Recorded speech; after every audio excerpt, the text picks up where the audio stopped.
വീണ്ടും ബാർക്കോഴ ആരോപണം ഉയരുമ്പോൾ ചർച്ചയാകുന്നത് പഴയൊരു ശബ്ദരേഖയാണ്. UDF ഭരണകാലത്ത് ധനമന്ത്രിയായിരുന്ന KM മാണിയെ വലച്ചതും ബാർക്കോഴയായിരുന്നു. അന്ന് KM മാണിക്ക് ബാർ ഉടമകൾ പണം നൽകിയതിന് തെളിവുമായി ശബ്ദരേഖ പുറത്തു വന്നിരുന്നു. പിന്നീട് ഈ കേസ് അപ്രസക്തമായി. അന്ന് മാണിക്ക് കൊടുക്കാൻ തീരുമാനിച്ചിരുന്നത് 30 കോടി രൂപയാണെന്ന് വെളിപ്പെടുത്തുന്ന ശബ്ദരേഖ ബാർ ഉടമ ഡോക്ടർ ബിജു രമേശ് പുറത്തുവിട്ടിരുന്നു.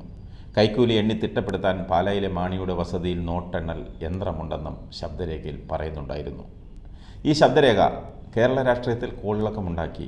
UDF ഭരണകാലത്ത് മാണിക്ക് പണം നൽകിയതിനെ കുറിച്ച് അനിമോൻ എന്ന ബാർ ഉടമ വിശദീകരിക്കുന്നതാണ് ബിജു രമേശ് പുറത്തുവിട്ട ആ ശബ്ദരേഖയിലുണ്ടായിരുന്നത്. 5 കോടി രൂപ മാണിക്ക് വീട്ടിലെത്തി കൈമാറിയതായി അനിമോൻ പറയുന്നു.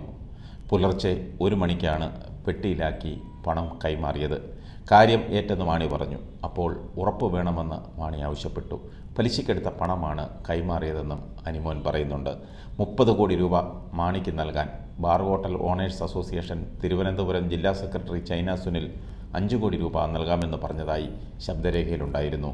ഈ ശബ്ദരേഖയിലെ വിവരങ്ങളെല്ലാം മാണി നിഷേധിക്കുകയും ചെയ്തു. 3 സ്റ്റാർ 4 സ്റ്റാർ ബാറുകൾക്ക് പ്രവർത്തന അനുമതി നൽകുന്നതിന് വേണ്ടിയാണ് മാണി ആവശ്യപ്പെട്ടതനുസരിച്ച് 30 കോടി വാഗ്ദാനം ചെയ്തതെന്നായിരുന്നു ആ ശബ്ദരേഖ. 312 ബാറുകളും തുറക്കണമെന്നായിരുന്നു ആവശ്യം. അതായത് 312 ബാറുകൾ ആ സമയത്ത് അടച്ചിട്ടിരിക്കുകയായിരുന്നു. തുടർന്ന് 5 കോടി രൂപയുമായി അനിമോൻ മാണിയെ കണ്ടു. 2 കോടി രൂപ നെടുമ്പാശ്ശേരിയിൽ കാറിൽ വെച്ച് KM മാണിക്ക് കൈമാറിയെന്നും ശബ്ദരേഖയിൽ പറയുന്നുണ്ടായിരുന്നു. എലഗൻ, ബിനോയി, ജോമോൻ എന്നിവർക്കും ഇക്കാര്യം അറിയാം.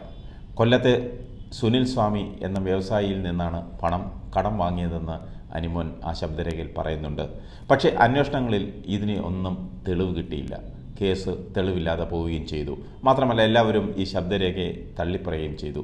ഈ വിവാദത്തെ തുടർന്നാണ് ബാർ ഹോട്ടൽ ഓണേഴ്സ് അസോസിയേഷൻ പിളർന്നതും federation of Kerala hotel association ഉണ്ടായതും. ഇതിൻ്റെ നേതൃത്വം സുനിൽകുമാറും ഏറ്റെടുത്തു.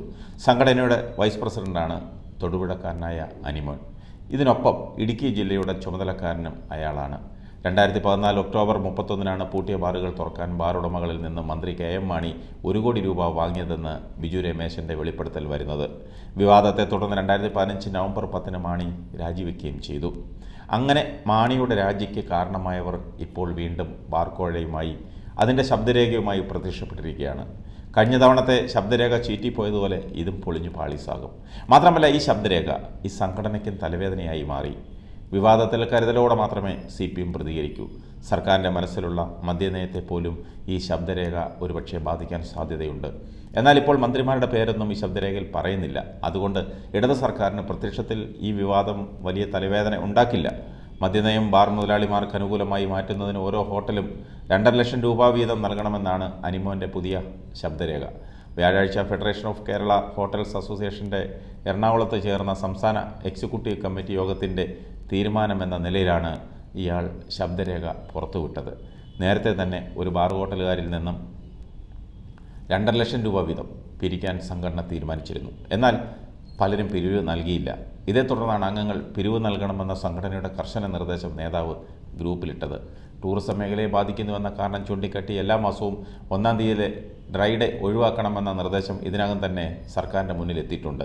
സംസ്ഥാനത്തിൻ്റെ വരുമാനം വർദ്ധിപ്പിക്കുന്നതിന് ചീഫ് സെക്രട്ടറിയുടെ അധ്യക്ഷതയിൽ കഴിഞ്ഞ മാസം ചേർന്ന വകുപ്പ് സെക്രട്ടറിമാരുടെ യോഗം നൽകിയ ശുപാർശയിലും ഇതുണ്ടായിരുന്നു.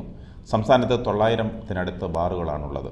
ഭൂരിഭാഗം പേരും പിരിവ് നൽകിയാൽ തന്നെ ഭീമമായ കോഴയാണ് മദ്യനയത്തിൽ ഇളവ് വരുത്തുന്നതിന് പിന്നിൽ നടക്കുന്നതെന്ന് പുതിയ ശബ്ദരേഖ തെളിയിക്കുന്നു. പ്രതിപക്ഷം ഇതും കൊണ്ടിറങ്ങുമെന്നുള്ളത് ഉറപ്പാണ്. പ്രതിപക്ഷം എത്ര തള്ളിയാലും അത് നടക്കില്ല. ആരും കുലുങ്ങില്ല. കാരണം ആരുടെയും പേര് ശബ്ദരേഖയിൽ പറഞ്ഞിട്ടില്ല. അതുകൊണ്ട് തന്നെ ആരുടെയും തല ഉരുളില്ല. അത് മോഹിച്ച് പ്രതിപക്ഷം ഇറങ്ങിയാൽ ചമ്മി നാറത്തേയുള്ളൂ. അവർക്ക് തലയിൽ മുണ്ടിട്ട് നടക്കേണ്ടി വരും. കൂടുതൽ വാർത്തകൾ അറിയുവാനായി ഈ ചാനൽ സബ്സ്ക്രൈബ് ചെയ്ത് ഫോളോ ചെയ്യുക.